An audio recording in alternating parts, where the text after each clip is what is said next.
Hello everyone, welcome back to my channel. And आज के lecture के अंदर हम डिस्कस करेंगे civil law and criminal law, इन दोनों में क्या डिफरेंस है।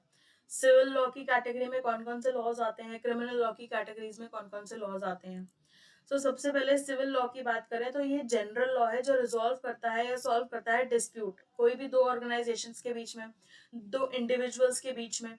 ठीक है। एंड यहाँ पे जो सिविल लॉ है, जो रॉन्ग डूअर है उसको क्या करना पड़ता है, कंपेंसेशन पे करना पड़ता है, जिसमें इंडिविजुअल या जिस भी ऑर्गेनाइजेशन को उसने हार्म पहुंचाया है।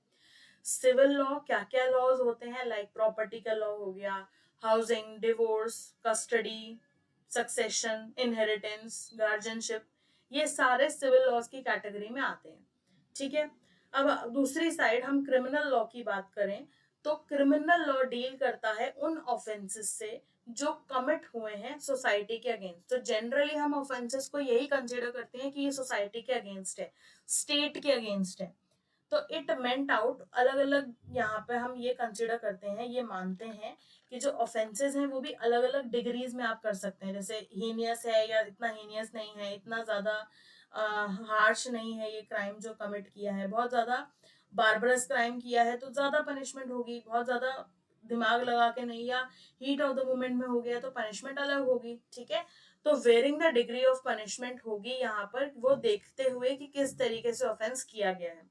तो जो क्रिमिनल लॉ है उनमें कई सारे सीरियस क्राइम्स भी हैं, नॉर्मल क्राइम्स भी हैं। वो कौन कौन से, जैसे murder, rape, robbery, assault, theft, dacoity. ठीक है, ये सारे कुछ हो गए हमारे क्राइम्स जो क्रिमिनल लॉ में दिए गए हैं। जो सिविल लॉ है वो इनिशिएट करता है कि यहाँ पे जो अग्रीव्ड इंडिविजुअल है या जो ऑर्गेनाइजेशन है वही सूट इनिशिएट कर रहा है। ठीक है। सिविल लॉ के अंदर जो इनिशिएट कर रहा है सूट, वो कौन कर रहा है, अग्रीव्ड पर्सन या अग्रीव्ड ऑर्गेनाइजेशन, उसको हम क्या बोलते हैं, plaintiff. And on the other hand अगर हम क्रिमिनल लॉ की बात करें तो जो गवर्नमेंट है वो केस फाइल करती है, यानी कि स्टेट केस फाइल करती है। यहाँ पे government files the petition in case of criminal law. ठीक है। यहाँ पर मानते हैं कि जो स्टेट है वो भी एक पार्टी है केस के अंदर। सिविल लॉ की बात करें तो यहाँ पर केस को स्टार्ट करने के लिए जो अग्रीव पार्टी है उसको केस फाइल करना पड़ता है कोर्ट या ट्रिब्यूनल के अंदर। लेकिन ऑन द अदर हैंड यहाँ पर क्या क्रिमिनल लॉ में सीधा एक पिटिशन कोर्ट में फाइल कर दे तो वो सफिशिएंट है? नहीं। तो एक पिटिशन डायरेक्टली कोर्ट में नहीं जाती है क्रिमिनल लॉ के अंदर। यहाँ पर सबसे पहले कंप्लेंट रजिस्टर की जाती है पुलिस को। इसके बाद वो इन्वेस्टिगेट करते हैं, चेक करते हैं कि क्या सच में कोई क्राइम कमिट हुआ है, क्या ग्राउंड्स हैं ऐसे कि भाई हम इस पिटिशन को कोर्ट तक लेकर जाएं। तो देयर आफ्टर अगर उनको वो सारे एविडेंसेस, ग्राउंड्स और चीजें मिल जाती हैं, फैक्ट्स, जिससे ये सारी चीजें प्रूफ हो रही हैं कि भाई जेन्युइनली यहाँ पर कुछ चीज हुआ है या कुछ गड़बड़ है, तभी वो प्रोसीडिंग्स कोर्ट तक लेकर जाते हैं। देयर आफ्टर ही कोर्ट के अंदर वो पिटिशन फाइल होती है। नेक्स्ट सिविल लॉ की बात करें तो ऑब्जेक्ट क्या है सिविल लॉ का, भाई प्रोटेक्ट करना, सिंपल। जो भी इंडिविजुअल है, ऑर्गेनाइजेशन है, उनके राइट्स को प्रोटेक्ट करना। एंड जिसका भी राइट वायलेट हुआ है उसको कंपनसेट प्रोवाइड कराना, क्योंकि उसके साथ रॉन्ग हुआ है एंड उसने कुछ सफर करा है। एंड क्रिमिनल लॉ का पर्पस क्या है, पनिश करना रॉन्ग डूअर को, क्योंकि यहाँ पर सोसाइटी को प्रोटेक्ट करना, सोसाइटी में लॉ एंड ऑर्डर मेंटेन करना, ये भाई एक रिस्पॉन्सिबिलिटी है। तो अगर किसी पर्सन ने कोई रूल ब्रेक कर दिया, लॉ एंड ऑर्डर मेंटेन नहीं किया, उसको ब्रीच कर दिया, तो उसको पनिशमेंट मिलती है क्रिमिनल लॉ के अंदर। बट सिविल लॉ के अंदर कंपनसेशन, ठीक है, जो मॉनेटरी टर्म्स में होता है। सिविल लॉ की बात करें तो जो रॉन्ग डूअर है उसको स्यू किया जाता है कंप्लेनेंट के द्वारा या अग्रीड पार्टी के द्वारा। तो सिविल लॉ के अंदर दो पार्टीज होती हैं, जिसको एक को बोलते हैं रॉन्ग डूअर जिसने गलत किया है, दूसरी होती है अग्रीव पार्टी जिसके ऊपर गलत हुआ है। अग्रीव पार्टी ही कोर्ट में जा रही है, पिटिशन फाइल कर रही है, जिसको हम बोलते हैं plaintiff. And on the other hand जो रॉन्ग डूअर है उसको बोलते हैं हम डिफेंडेंट। वो अपना डिफेंस देगा कि मैंने ऐसा क्यों किया या क्यों नहीं किया।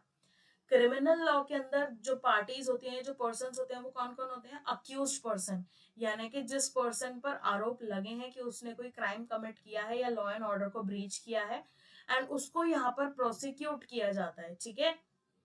हम सिविल लॉ के अंदर टर्म्स यूज करते हैं स्यू, स्यू बाय द कंप्लेनेंट। ठीक है। लेकिन क्रिमिनल लॉ में अक्यूज पर्सन को प्रोसिक्यूट किया जाता है कोर्ट के द्वारा। एंड यहाँ पर कोर्ट भी पार्टी होती है एंड यहाँ पे प्रोसिक्यूशन लॉयर होता है एक, जो केस को आगे बढ़ाता है। ठीक है। इसके बाद अगर हम सिविल लॉ की बात करें तो यहाँ पर कोई पनिशमेंट नहीं होती, यहाँ पर ओनली एंड ओनली कंपनसेशन दिया जाता है बैलेंस करने के लिए। जो भी उसने लॉस सफर किया है, जो भी उसने हार्म सफर किया है, उसको वापस से उसी स्टेट में लाने के लिए। लेकिन क्रिमिनल लॉ में पनिशमेंट दी जाती है सीरियसनेस को देखते हुए, कि जो क्रिमिनल ऑफेंस है वो कितना सीरियस था, कितना नहीं था, एंड अलोंग विद साथ के साथ उसमें फाइन भी इम्पोज किया जा सकता है अलोंग विद पनिशमेंट। ठीक है। सिविल लॉ की बात करें तो जो पावर है कोर्ट की, वो जजमेंट पास कर सकती है, इंजंक्शन दे सकती है, कंपनसेशन के लिए बोल सकती है, डैमेजेस के लिए बोल सकती है। ठीक है। तो यहाँ पर अगर हम क्रिमिनल लॉ की बात करें तो कोर्ट की पावर क्या क्या है, वो फाइन चार्ज कर सकती है, वो इम्प्रिजनमेंट दे सकती है, वो डिफेंडेंट को डिस्चार्ज कर सकती है। यहाँ पे डिफेंडेंट का मतलब है अक्यूज्ड। अक्यूज्ड अगर अपील फाइल होती है तो एप्लीकेंट और डिफेंडेंट या रिस्पोंडेंट हो जाता है, तो इसके रिस्पेक्ट में यहाँ पर लिखा है। तो क्रिमिनल लॉ में जो कोर्ट की पावर्स है वो क्या क्या है, वही फाइन देना, इम्प्रिजनमेंट देना अगर वो गिल्टी है तो, गिल्टी नहीं है तो डिस्चार्ज कर देना। And on the other hand civil law में कोर्ट की क्या क्या पावर है, जजमेंट पास करना, इंजंक्शन देना, कंपनसेशन के लिए बोलना। कंपनसेशन को हम डैमेजेस भी बोल सकते हैं, भाई जो डैमेज हुआ है उसके लिए कंपनसेशन तो अवार्ड करेगी ना कोर्ट। तो कोर्ट्स के अलोंग विद सिविल लॉ की जो कोर्ट होगी उसकी अलग पावर है, क्रिमिनल लॉ की जो कोर्ट होगी उसकी अलग पावर्स है। इसके बाद जो सिविल लॉ के केसेस हैं, जो डिफेंडेंट है वो कंसीडर करा जाता है। ये दो सिचुएशन ही हो सकती है ना भाई, या तो वो लायबल है या नहीं लायबल है। तो सिविल लॉ के केसेस के अंदर हम यही बोलते हैं कि डिफेंडेंट इज लायबल और नॉट लायबल। लेकिन क्रिमिनल लॉ के अंदर हम क्या बोलते हैं कि जो डिफेंडेंट है वो गिल्टी है या नॉट गिल्टी है। ठीक है। तो जो टर्मिनोलॉजी है वो डिफरेंट हो जाती है यहाँ पे। तो यह था पूरा बेसिक डिफरेंस सिविल लॉ और क्रिमिनल लॉ में। बेसिक ये सारी चीजें हैं, और कभी भी आपके एग्जाम में अगर ये चीजें आती हैं तो आप इन सारी चीजों को ही टैबुलर फॉर्म में लिख सकते हैं। एंड अगर आपको एंड यही सारी चीजें आप टैबुलर फॉर्म में लिख सकते हैं। एंड अगर आपको ये पूरा जो भी चैनल पे वीडियोस आती हैं उनके नोट्स चाहिए तो आप टेलीग्राम चैनल ज्वाइन कर सकते हैं, वहाँ पे आपको पीपीटी मिल जाएगा एंड वहाँ से आप अपने नोट्स बना सकते हैं। एंड अगर आपको ये वीडियोस पसंद आई है तो अपने दोस्तों के साथ भी शेयर कर देना। एंड चैनल पर एक प्लेलिस्ट है डिफरेंस बिटवीन से एंड बेसिक्स ऑफ लॉ से, उसको जरूर चेकआउट करना, आपके जरूर हेल्प करेगी वो playlist. So that's it for now, thank you so much for watching and see you in my next video.